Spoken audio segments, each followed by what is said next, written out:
বন্ধুরা, নবিতার বাবা কিন্তু নবিতার মতোই ভীতু।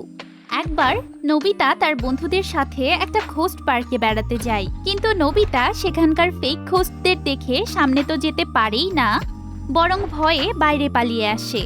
এতে জিয়ান সুনিও সহ শিজুকাও জোরে জোরে হাসতে লাগে। এই অপমান সহ্য করতে না পেরে নবিতা ডোরেমনের কাছে গিয়ে কান্নাকাটি করে ঘোস্ট ইঙ্ক নামের গ্যাজেটটা হাতিয়ে নেয়। এই গ্যাজেটের সামনে যে কোনো ঘোস্টের কথা ভেবে ফু দিলেই সেরকমই ঘোস্ট সামনে চলে আসে। তো প্রথম নবিতা উল্টাপাল্টা সব ঘোস্ট বানালেও একসময় সে কিছু ভয়ঙ্কর ঘোস্টও বানাতে পারে। এরপর তারা প্ল্যান করে যে রাতে ঘোস্টগুলো জিয়ান, সুনিও আর শিজুকাকে ভয় দেখাবে। তখন নবিতা ভূতগুলোকে তাড়িয়ে বন্ধুদের সামনে হিরো সাজবে। রাতে যখন জিয়ান, সুনিও আর শিজুকা পটকা ফুলঝুরি ফোটাতে স্কুলের মাঠে যায়, তখন নবিতা তার ঘোস্টগুলো নিয়ে সেখানে যায়।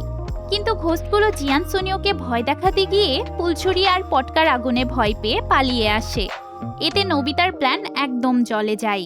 বাড়ি ফিরে নবিতা মন খারাপ করে তার বাবাকে বলে যে মানুষকে ভয় দেখানো অনেক কঠিন। তখন নবিতার বাবা বলে যে আমি একটা ভয়ঙ্কর গল্প বলে তোমাকে ইজিলি ভয় দেখাতে পারি।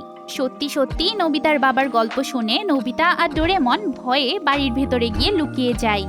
এতে নবিতার বাবা তাদেরকে নিয়ে হাসাহাসি করতে লাগে। তাই নবিতারাও তাদের বাবাকে ভয় দেখাতে চায়। ডোরেমন ঘোস্ট এসেন্স নামের গ্যাজেটটা বের করে বাবার সামনে রাখে। এই এসেন্স একবার কেউ শুকলে ভয়ে তার আত্মা কেঁপে যাবে।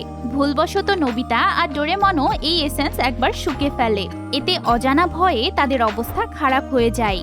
কিন্তু নবিতার বাবা অনেকক্ষণ এই এসেন্সের মধ্যে বসে থাকা সত্ত্বেও তার ভয় লাগে না। এবারও ভয় দেখাতে সফল না হতে পেরে নবিতা মন খারাপ করে ঘরে চলে যায়। তবে গভীর রাতে কারো অদ্ভুত আওয়াজ শুনে তারা ভয়ে ভয়ে বাইরে বেরিয়ে আসে আর দেখে যে তাদের বাবা ভয়ে অস্থির হয়ে বাইরেই বসে আছে। মিস্টার নবীর ভয়ে পা জমে গেছিল, তাই সে উঠে বাড়ির ভেতরেও যেতে পারছিল না। তার মানে তখন মিস্টার নবী ছেলের সামনে সাহসী সেজেছিল, কিন্তু তিনিও নবিতার মতোই ভীতু ছিলেন।